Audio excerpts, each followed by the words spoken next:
all of the great ones, people that think surrender is weak, check this. All of the great ones, Jesus, Buddha, Gandhi, Mother Teresa, Mandela, Bruce Lee, Muhammad Ali, Bob Marley, all of these people, they surrendered themselves to a vision, to that deeper impulse of life, to what life was seeking to express through them. And in their surrender, they transcended their human ego limitations. And in that surrender, they tapped into another dimension of grace, another dimension of possibility, another dimension of life's potential that flowed through them. To me, that is the real magic of surrender.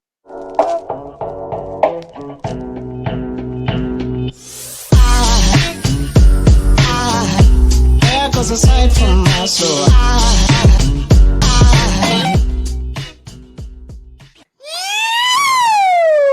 Welcome to the Inspired Evolution, and it is an epic treat to be here today. We have with us Kute Blackson. Kute, how are you going there, brother? Good, man. Thanks for having me. Oh, man, the pleasure is ours, man. For those tuning in to Kute for the first time, he is a public figure, transformational truth teacher. He is the author of The Magic of Surrender, and we're going to go deep into that. Man, I love watching you talk. I love tuning into when I hear you talk, it's sort of all just conceptually on a spiritual level just makes sense, and it's just, it's like a breath of fresh air. So I'm excited to have you here today and to tune in deeply with you on surrender. Let's go there. So first questions first. Why is surrender so hard? Why is surrender so hard? First, yes, on one level, it feels hard. On one level, it seems hard. On one level, we experience it as hard. And there is a reason for that, which I'm going to do my best to perhaps provide some perspective and a bit of breakdown on. But I also want to contain that question in a bubble of possibility that surrender is easy. And we tell ourselves that surrender is hard. I tell myself, we all tell ourselves, it's so hard, it's so difficult, oh my God. But I actually want to say that it's easy. What if it wasn't hard? What if it was actually the most natural thing? We are conditioned. It's hard because we're conditioned, which I'll share, but we hold so tightly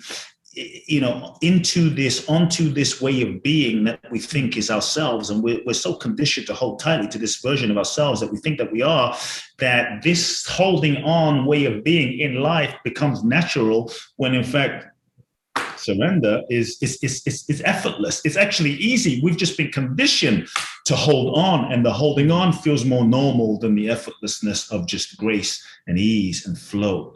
And so I think part of why surrender is difficult, you see, look, as children, like I love your intro, because when you did this, this thing, I was like, wow, I've never seen an intro like that. Look, this is a pure compliment.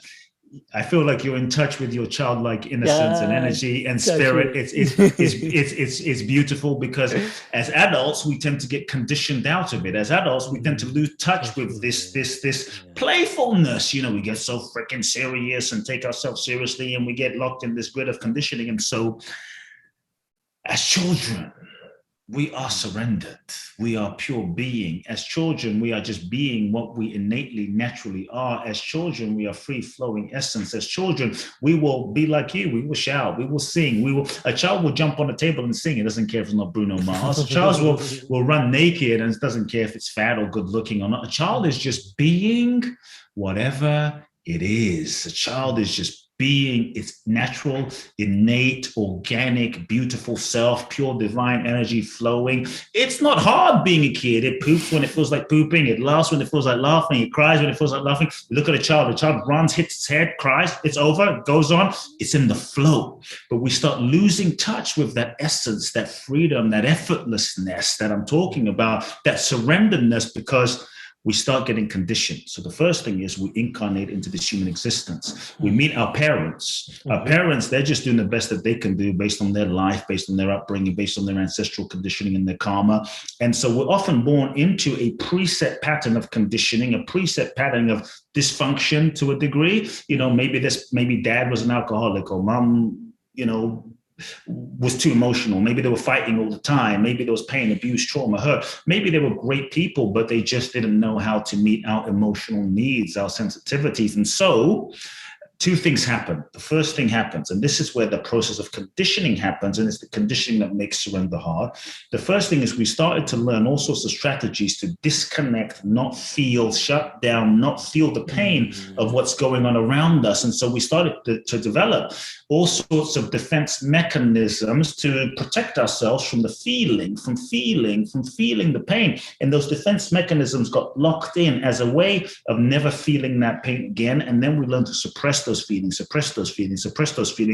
All of those unfelt, unprocessed feelings began to build up, layers upon layers upon layers of unfelt feeling. And before you know it, that freedom, that essence, that true nature got hidden underneath the freaking mountain and layers of our true essence, our true nature. And so before you know it, we got locked into a certain shape, a way of being, a survival defense mechanism to never feel that pain again. We go into life, we go into relationships to never feel that pain again, and we hold tightly onto it. Then we go, as kids, we went into life and we started asking unconsciously, who do I need to be in order to get love, validation, and approval? Oh, if I'm nice, if I'm kind, if I'm sweet, if I'm sensitive, if I get all A's, if I'm the caretaker, if I'm appropriate, if I'm a good boy, nice boy. Then we start developing all sorts of roles and masks and personas as a way to get love, validation, and approval. We become who we think we need to be. We contort ourselves into a certain shape, becoming who we think we need to be in order to get this love, validation, and approval. We hold very, very, very tightly into this way of being. And before you know it,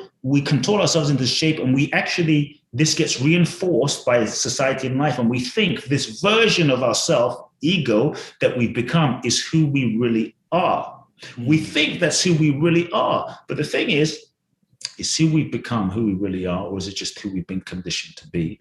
Because the degree to which we're conditioned is the degree to which we're not free. And so ego is just the process of being identified with our sense of conditioned self. Ego is the degree to which we're holding tightly to this sense of self that we've been conditioned to be, to get love, validation, and approval. And so part of why surrender can feel hard is because we're identified with this ego structure that we've become.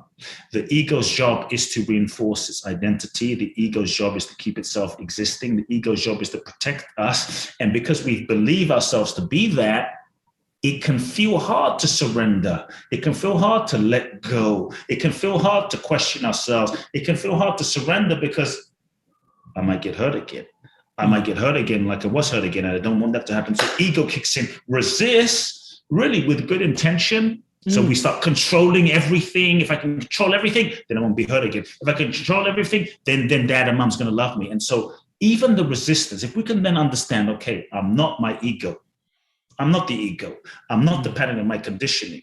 If we can just see that and we can understand that I'm programmed and we're not the programming, if we can become aware of the programming and conscious of the programming, that can begin a process of transformation and healing where we start becoming aware of, oh, I'm not the pattern of programming that I'm so identified as.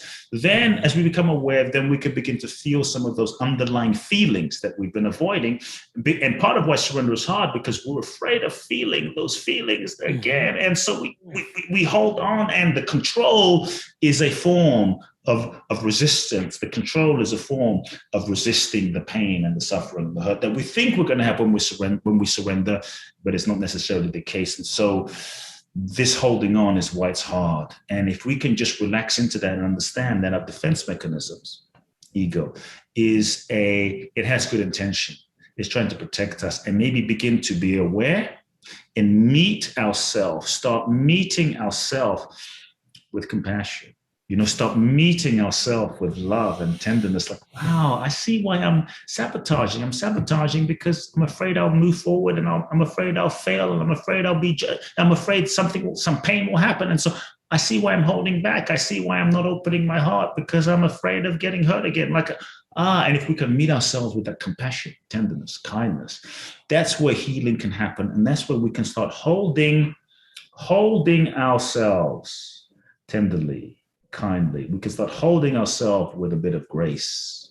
and spaciousness. That's the gift. And that's where we can then just gently begin to not force ourselves into like surrender now, but like a gentle relaxation in terms of surrendering gently and lovingly and compassionately, just layer by layer, honoring our humanity, honoring our resistances, honoring our defense mechanisms with tremendous compassion. But that's a short answer. There's so much in there. So in there, one of the things I'd love to unpack is two places I want to go. First one, I'll go first, is the part where the ego, like I love the way you described it. There's that suppression and then there's the contortion, right? Now in that contortion, and we hold these patterns, in your experience, do you feel like there is like a consistent invitation to surrender? Because even though we contort and we push, and then sometimes I feel like, do you think the essence of life is an invitation to consistently surrender? Because I find in my own experience, my own journey, every time I've contorted into a certain way, after a while, that resistance becomes harder and harder to sit with. It becomes harder and harder. And sometimes I find myself going, okay, I've got to release now because this is no longer serving me. Something served me up to a certain degree. Yes. And now it's getting to a point where it's like, and it becomes really difficult to continue to hold up that bullshit image of myself that I just laboriously like, come on, man, like you can be this person, you are this person. And after I was like, you're not that dude, man. You are not who you thought you were. Let it go. And it's not comfortable. But then I often wonder, is there almost like a purity to life or an essence of life that's emerging through, that's just asking you to let go of your ego? Like, life, do you think there is? It's that, yes, that's beautiful. I think the evolutionary impulse of life is pushing that. And, that's why I think it's more suffering to hold on. It's more miserable to hold on. Even though we're used to it, it's more miserable to hold on. And so I think that evolutionary impulse of life is pushing us to expand beyond and let go beyond. And that, I think, is the process of what life is about. We are souls that incarnate into this human experience in order to learn, to grow, to evolve, and ultimately to realize our true nature, realize our true divine essence, our true divine light.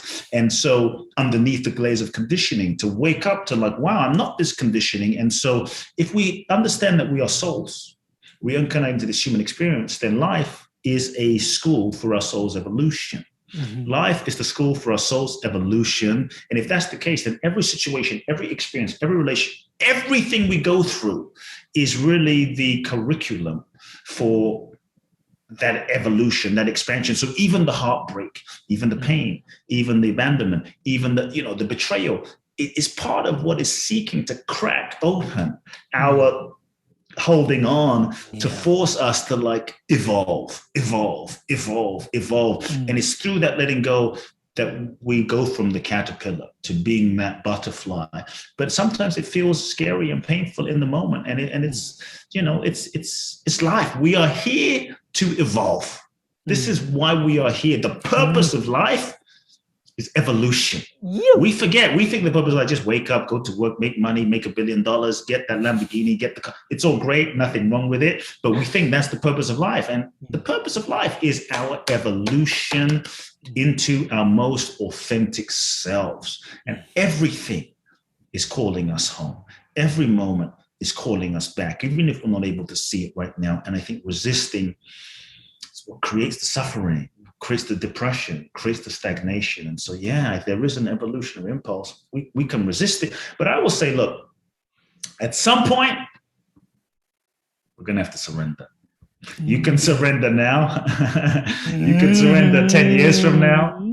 You can surrender on your deathbed. Hey, you're going to freaking surrender on your deathbed, whether you like it or not.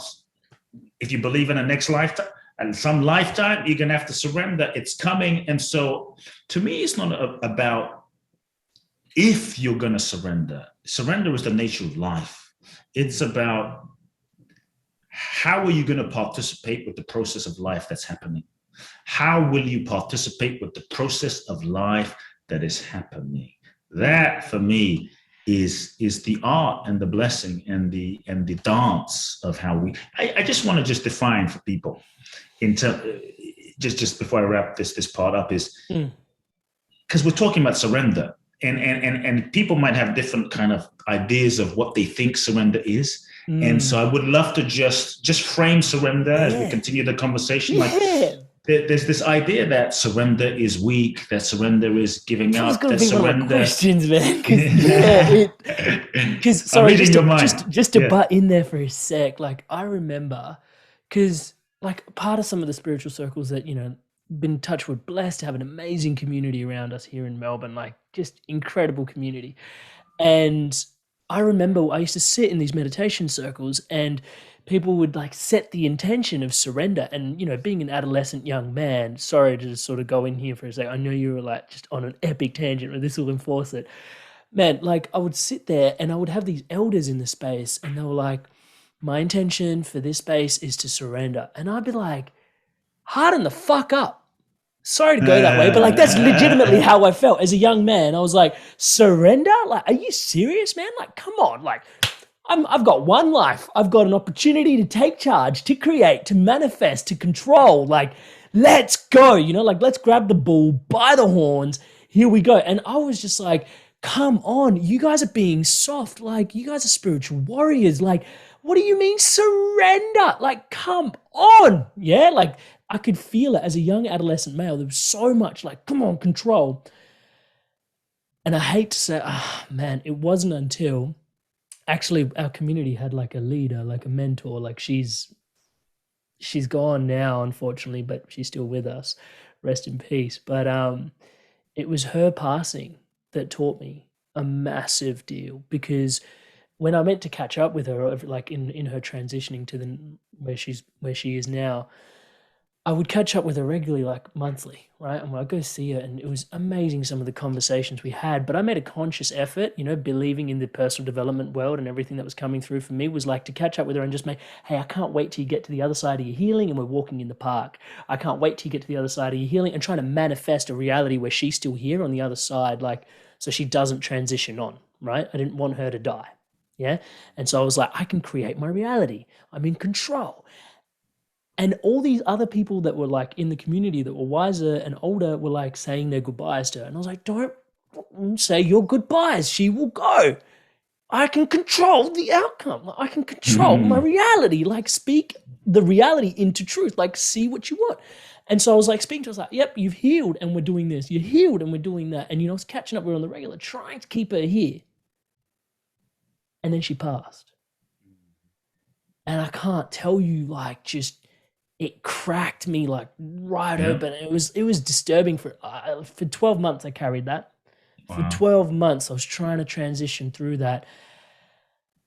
And I realized that, like, you mentioned, like, you're going to have to surrender at some point. Yeah. Like, and that's when I realized, like, I hate to sound morbid, but death comes for us all. Yeah. And we're going to have to learn to surrender. And that was like the key invitation. Like, even as my mentor, she left me with that parting wisdom, to learn to. And it wasn't it wasn't easy. And I was just like, it started to precipitate, crystallize bit by bit over the course of that 12 months. And it's still sinking in. And we're having this conversation today for a reason, right? Yeah. I'm here to learn, right? And it's just that, it's not for the faint-hearted. It actually takes an incredible amount of takes courage.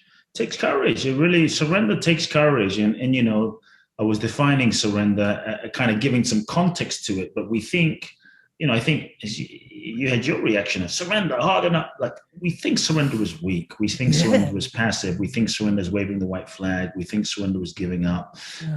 We think that if we surrender, we won't manifest. We think that if we surrender, we're going to be taken advantage of. We're going to be a doormat. But I really want to reframe surrender as something beautiful, as something so powerful, because I believe that surrender is the most powerful thing that we can do. Talk about courage. It takes balls, man, to really surrender. It takes heart to really surrender. It's not for the faint of heart, as you said. And so for me, there's this idea that if you surrender, you're going to get less in life. I'm actually saying if you surrender, what if you didn't get less, but you got more? more than you could even imagine with your mind, more than you could even project and imagine with your ego, more than you could even imagine with your conscious personality intention, more love, more joy. And to me, surrender is letting go of control, or at least the illusion of control, I should say, because control is a master addiction for the reasons I shared earlier in terms of the ego.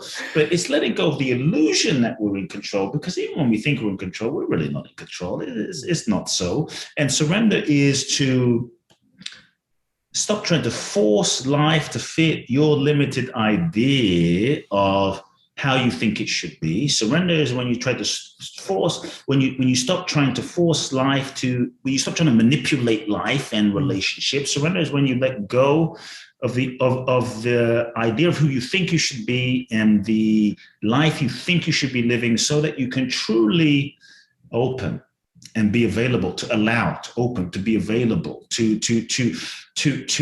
take the limitations off of life. Because many times with our good intention and our attachment to our goals, we don't realize that we are limiting life. And when we surrender, it's complete availability. When we surrender, we transcend ourselves. When we surrender, we're fully available to the infinite potential of life without limits. All of the great ones, people that think surrender is weak, check this.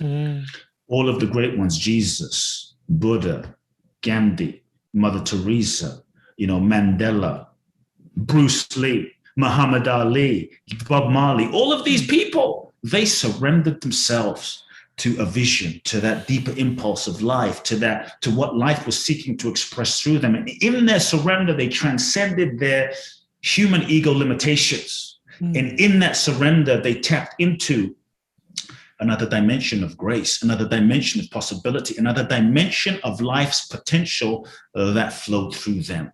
To me, that is the real magic of surrender. The reason I say the magic of surrender, which is the book, is magic is that which is beyond your wildest dreams, your logic, your mind. We all want magic, but we don't want to surrender. We want to hold on to our shit. We want to hold on to what's not working. Hardened with us. And holding on keeps us stuck. Holding on blocks our blessing. The next level of our life requires the next level of us. The next level of us requires that we let go. And so I would invite everyone to really consider that letting go allows space for the universe to bless us with the next level of that is a vibrational match for ourselves and our life. That's the beauty. In that space, brother. So we've got, we oftentimes set visions from a place of ego and they pull us forward. Yeah. But then sometimes when you start to learn to soften and crack open and surrender, there is a vision, like you mentioned, the Bob Marleys, the Martin Luther Kings, like the Mandelas, like they've got a vision, like there is a vision that's emerging from within them almost. And in a word, potentially it's intuition, but how do we know which place the essence of what is being created from us is calling from? Like, is it ego or is it heart, gut intuition? Yeah, how to discern? Great question. I think it's a combination of things. Like the old paradigm model of creating the world, we're told, get clarity on what you want. Know what Super you want. yang, bro. Come on, you got this.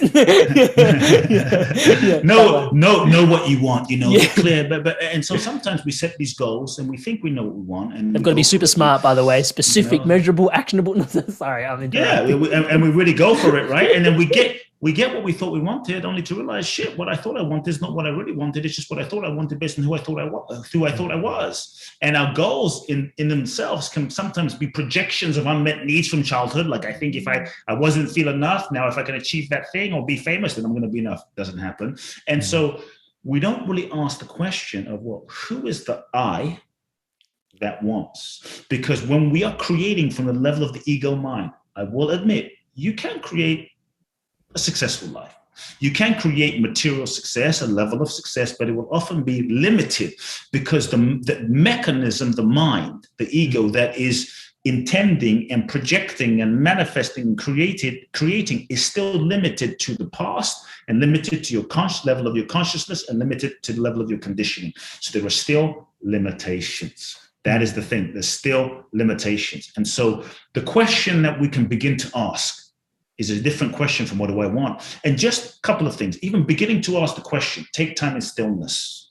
out of the busyness, and you be still and ask the question and feel, what is it that life wants to express through me? What is it that this my soul wants to express through me? What is the deepest impulse of what creation, my being, wants to express through my integrity? And feel that.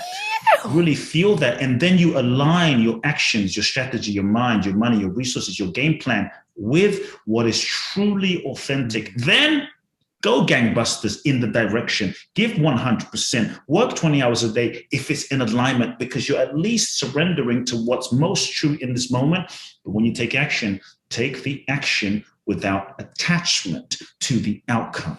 Don't get attached to the outcome, because when we get attached to the outcome, we think it has to be this. Sometimes the goal that we think is the goal is not the goal. Sometimes it's just a necessary puzzle piece. It's just a necessary puzzle piece that takes us on a journey of evolution that we need to go on in order to grow fully and more deeply, so that we can then pivot to the next place. And if we don't go on that journey, and we didn't go on the journey of evolving, we wouldn't have learned what we needed to learn to transition. But when we're so attached to that thing being the thing, we're like, no, it has to be this. And sometimes it's not meant to be that. And so I think that when we can be still and listen, not listen with the mind, but part of surrender is the willingness to allow life to show us, allow life to lead us.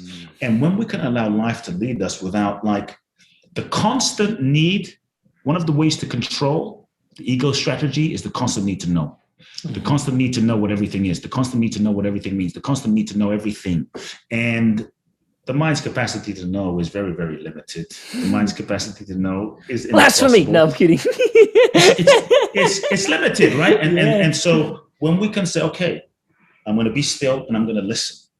I'm not going to project. I'm going to be available. Going to be available to the deepest impulse and allowing life to show me. Then we take action. We move in a direction. We feel what comes back. Then we attune ourselves to listening and being aware of the clues and the signs. If we really become still, it's like surfing. You will feel the flow of life moving in a direction. If you really become still, you will feel like the flow is moving over here. Something is moving me this way. You will feel the movement. Something is moving me in this direction. Something is moving me in this direction. Something is going in that direction. And so it's like surfing, When you look at a good surfer and the big waves, they don't go and try and make the ocean happen. They don't try to make the waves happen.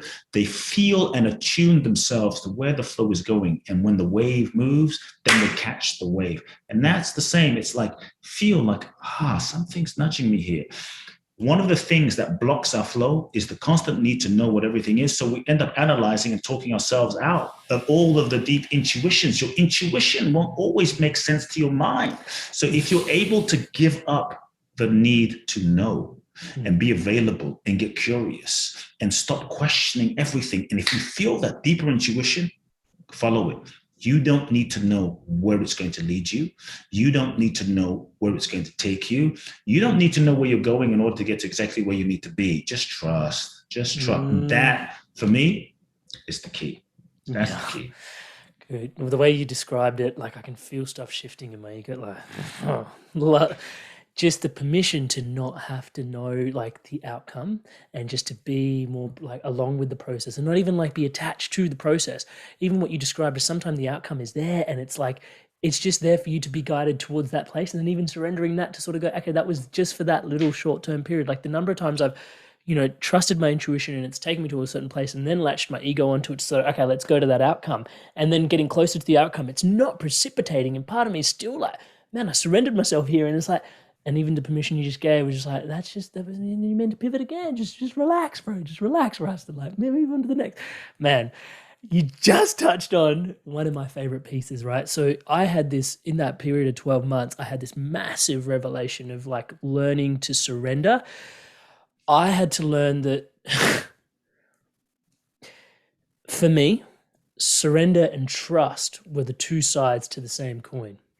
That was a big drop in for me. Over the course of sitting with surrender for 12 months, losing my mentor and learning to surrender to death and potentially, the forces of life and creation. And, again, at the risk of sounding morbid, but, that learning that was like, okay, I've got to trust that life has a plan, and then you mentioned allowing life to show us, that trust and surrender became the same two sides to the very one coin. And what I found myself learning to exercise, because learning to exercise surrender was more conceptual and more nebulous for me personally. I found learning to sort of just ask the question of, can I trust the universe? Yeah, just that simple question of, can I trust the universe? And can I trust life? And immediately it's like a question that I would love to answer 100% fully with every cell vibrating, just going, yeah. But it was like, oh, but then there was that time, and remember when, it's like I couldn't bring myself to trust life fully. And it was amazing because of helping me identify my limiting beliefs. The place, like, why would I not, like Einstein said, right? Like, you can either the universe is completely like hostile, yeah, and you've got to live your way through this, or it's completely like your greatest ally, like it's here for you, right? And you can work towards it. Now, I found it so difficult to continue to trust. And that was like, okay, I'm going to learn to trust. I'm going to learn to surrender. The more I trust in life, the easier it'll become to surrender. The more I trust, the easier I surrender. The more I surrender, the more potentially I can learn to trust that actually things are flowing the way that they're meant to. Now, subsequently, I've had to make some real big life decisions. And I've just gone, okay, I'm going to just see what happens if I trust. And over time, it's been an invitation to surrender more because things have actually worked out for the better. Using that as a bit of a segue to go, hey man, like, how did this first drop into your awareness? How did you first come to the realization that actually surrender is a more open path for yourself personally? Because even the way you were describing earlier, like the holdings, the patterns of holdings within us, the two separate paths, like you have a very intimate awareness and knowledge of it. And part of me wonders if, what was your story and journey with surrender a little bit that opened you to cracking open to surrendering and trusting a little bit? Yeah, I don't know if there was one thing. I think on some level, looking back, surrender has been an underlying theme of my whole life, with my parents, with my upbringing, with my childhood. Even how my parents met, my mother's Japanese, my father's from Ghana. They didn't speak the same language. They never met each other. And they agreed to get married, having never met physically, never seen a picture of each other. Wow. Following their soul. Trust in life, man. Talk about trust, that's a whole story I can share if you want. But that was the foundation of my life. And my father's a minister and a healer. And I grew up seeing blind people see and deaf people hear, and people, stand up out of wheelchairs. My father, a woman would literally pick up the sand my father walked on, wipe on a crippled woman, pick up the sand my father walked on, wipe on her face and stand up. And so I grew up in this, I guess I grew up in an environment of possibilities. Yeah. And both of my parents, in a certain way, I wasn't conscious at the time, demonstrated surrender. The reason I was moved to write the book, The Magic of Surrender, which this maybe is a bit more specificness there, is this was not the book I thought I was going to write. I didn't think I was going to write a book about surrender. I had my own intentions of the book I wanted to write, the book I thought would be a bestseller. I had every intention of books I thought my audience would want. And one day I looked at all of these ideas I had neatly written on a whiteboard, and I thought, none of those are it. They would be great books, but none of those in my integrity is the book. And the only word that stood out was surrender. So I had to surrender to the book that was seeking to be written. And like 4 years ago, my mother was diagnosed with stomach cancer. And it was really heartbreaking. It was really intense because she was the person I loved the most, cared about the most, me and her growing up. And so that was intense, but that's a real moment of surrender in a whole nother level that brought the importance of surrender to my conscious awareness in such a visceral, embodied, deep way. I started flying back and forth from LA to London to be with my mother in chemo sessions. And I would hold her hand and we would talk for 8 hours. And what started out as the worst year of my life turned out to be the best year of my life. And there's a moment when the doctors said one thing. They said, there's nothing else we can do for you because you're going to die. And I looked at my mother in the parking lot and I said, "Are you afraid?" And she said, "No, I'm not afraid, because I know I'm not this body. I know that what I am is an infinite being, and this body is a temporary vehicle for my soul." I was like, whoa. And then I said to my mother, "Is there anything that I can do for you? Is there anything I can do for you to make your final days easier? What do you need? What can I do?" And she looked at me, and I think this is where another seed of surrender was planted. She looked at me and she said, "There's nothing I need and there's nothing I want. All I need and all I want is what God wants for my life. That's it. All I need and all I want is what God wants for my life." And I realized in that moment that she was free this entire year. She didn't cry, she didn't complain, she didn't feel mad, she didn't feel anything. She just surrendered herself. She just surrendered herself. That was it. And she wasn't attached to living. She wasn't attached to dying. She was just surrendered. That's it. And that was her freedom. In the surrender, she found freedom, peace. And so, once she passed and I was wondering what I was going to write, the conscious crystallization of the importance of surrender, because I went into that year with my mother with every intention. I'm going to heal my mother. I'm going to give her, alternative therapies and green juice and get her well. And literally 2 months, 3 months into the process, I realized nothing I do is going to work. And so I had to surrender. And so it took me to a whole nother level and understanding of surrender as a conscious, intentional, important path. Like, to me, surrender is the password for freedom on all levels. And so when I really surrendered to the book that was seeking to be written, I looked back at my life and I remembered how my parents met and what my parents demonstrated growing up, and they had just been living surrender. Thank you so much for sharing that. Do you think that life is just a school for surrender in many ways? Life. Look, we're born, we start aging. We age by the time we're 30, 40, 50, 60, we go bald, the body changes. Hey, man, I lost my hair at 25. That's surrender, man. It's just another way of and then I just shaved it off. Universe saying surrender. People die, betrayal, heartbreak.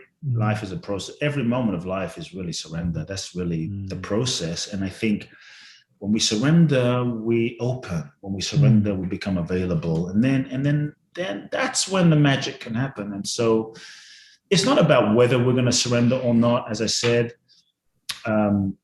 it's about how are we going to participate with the process of life as it's happening. Because it's happening. It's going to happen, surrender or not. The shit happens, life continues. So am I going to resist or am I going to surrender? How do I participate in this experience? I think that's the magic, And so in the participation of the experience, because one of the questions, this is a two-part question. Let me ask the first one first, sorry. When you're talking about surrender on this level, then what is I just want to hear what potentially you feel, what your thoughts are on destiny. Are certain elements of our life preordained that we're sort of surrendering to, and it's already scripted, already lived, or are we writing it? I know no one. Philosophers have been talking about this for eons, bro. We're not going to figure it out in this podcast. But what are your sentiments on it? What are your thoughts? I think on one level, a soul, I think, incarnates because it has a certain energetic, intelligent trajectory of certain kind of curriculum lessons that it's seeking to learn in this lifetime. However, it's connected to past lives, if there's such a thing, maybe not, but let's just say certain things that it's seeking to experience and unfold and learn in this lifetime. And so that is a sort of energetic, maybe a trajectory of possibilities, right? It's an energetic trajectory. And I think there's things in life that happen that we really don't have control over. Shit happens. Life happens. But what we do have control over to a degree is how we respond to it, how we react to it, how we work with it, how we move through it, the meanings we choose to make up about it the best we can. The reason I say the best we can, going back to the analogy in the beginning of the conversation about conditioning, the degree to we think we have free will, but the degree to which we're conditioned and unconscious, we don't got no free will. We don't have free will. We're actually, and many of us, unconsciously, we're living out the unconscious conditioning, the unconscious programming of our conditioning, doing relationships that we don't even know what we're doing. I mean, if you look at, if maybe you or maybe folks listening, if you look back at some of the relationships that you've been in, and you think back to them, and you think, what the hell was I doing, man? What the hell was I doing? What was I thinking? We weren't thinking. We were slaves to our conditioning, and some of that conditioning is our own from childhood. And some of that conditioning, sometimes we're acting out the impulses of our childhood conditioning that's unresolved. And then from that unresolved pattern conditioning in our nervous system, we attract situations that resonate at the same unresolved frequency, and there's an unconscious impulse to complete those things, which is why we attract those people and situations as a way to complete those things, right? And sometimes some of the experiences of our life can be like an energetic impulse from karmic ancestral, shit that is not even ours, but it's from our generational lineage of unresolved shit that hasn't been dealt with, pain, addictions, traumas, abuse, etc., that has been passed down unresolved from generations that now we are the tipping point of, and now we're living that energy out. So I think if we're not conscious, all of a sudden we're like, I'm just living this shit out. What's going on? Until we become conscious and aware to say, okay, I surrender that this is life and this is the curriculum. Sometimes surrender is, yes, I surrender to the curriculum. I surrender to this school. I surrender to this classroom. Now I'm going to roll up my sleeves. And maybe some of this karma isn't mine. Maybe some of this abuse energy, karma, addiction energy isn't mine.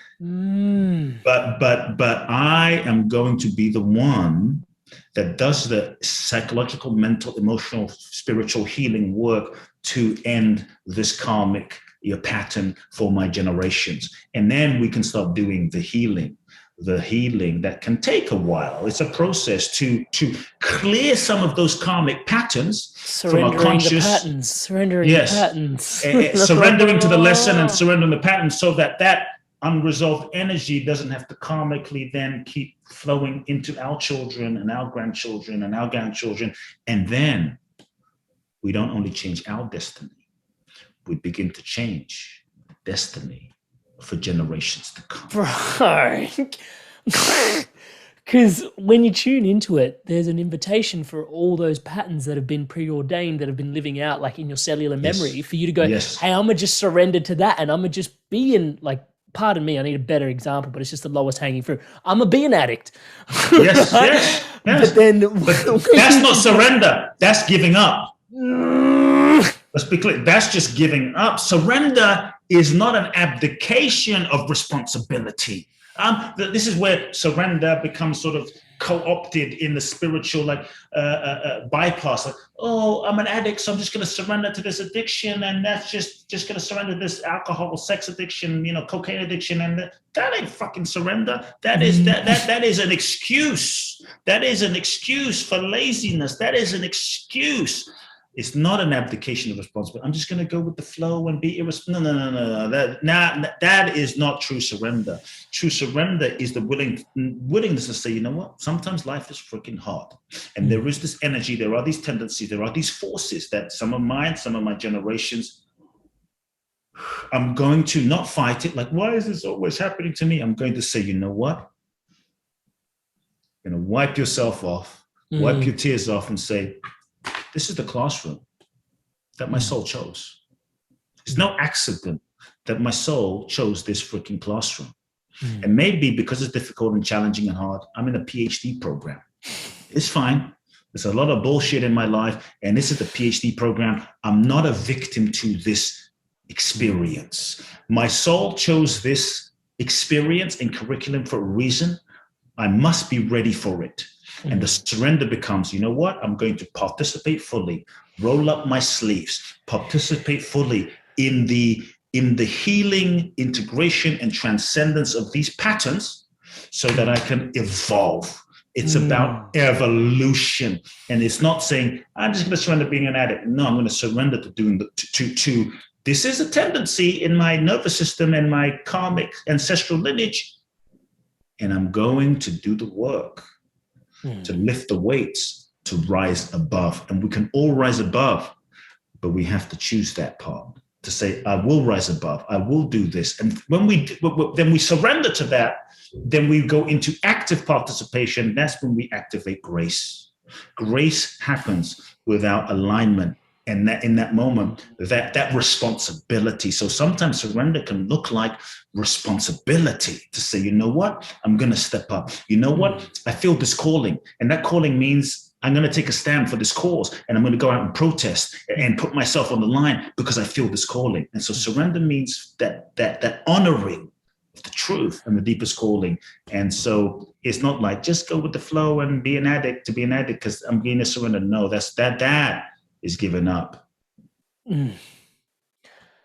Thank you for delineating that. That is, it's huge. It's huge. One of my, my best friend, he always like, he's on a bit of a path himself. Very dear brother. For those tuning in, they probably know him pretty well, Jamie. He always says to us, the only way out is through. The only way out is through, bro. And it's like, and you find yourself like trying to not go through stuff, like it's just the defense mechanisms that you were talking about earlier. And I've often reveled in this with him, and I can feel this being echoed in your sentiments here is, destiny, same, like the verdict's still out. I don't know if it's preordained or not. And there's like, I loved your response. Thank you so much for sharing on such a nebulous topic. And I find exactly what you've said there is like, the one choice we do have is how we show up. Whether destiny is or isn't, do we have a choice in life? Is because it's fundamentally destiny is a question of free will. Like, do we have free will, like in the macro or not? But in the micro, we kind of do. It's like, am I gonna resist the shit out of this when it's gonna be happening anyway? Like, I didn't really choose my date of birth. If you think about it for a sec, trip out on that, or am I just gonna like accept, the way you describe it and not to just abdicate it, but actually take responsibility for how I'm gonna show up, I'm going to show up. Yeah. Man, thank you so much for showing up today, Kute, bro. Like, this is an amazing conversation. I know the book is coming out. Actually, it's been out for a minute for those that are tuning into this podcast. The book came out last week. I'm gonna put a link to it in the show notes. Any last words on the book that you wanted to sort of share with the audience? Look, I think there's a lot of magic in the book. I wrote it from my heart. I hope you receive it. It inspires you. Go to Amazon, check it out. Yeah. If you want to find out more about my work, kuteblackson.com.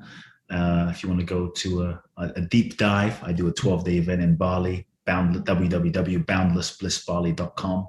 Hope to see you on the path. Oh, brother, thank you so much. And guys, just reminding you, like, the book on the magic of surrender was written from a place of surrendering to surrender. Like, it's like the babushka dolls, like the little doll, and then you poke it and the bigger doll, and the bigger doll. Perfect, man. Thank you so much for sharing yourself with us so abundantly today, bro. And it's not just today. I know it's a lifetimes of work that informs this conversation for just witnessing you and honoring you on your path. And on behalf of myself, the Inspired Evolution Tribe, wishing you all the best on your journey forward. Hey guys, if you enjoyed this video, give it a like, leave us a comment. And if you want to stay in tune for new episodes launching every Monday, hit subscribe, and I'll see you in the next video. Stay inspired to evolve.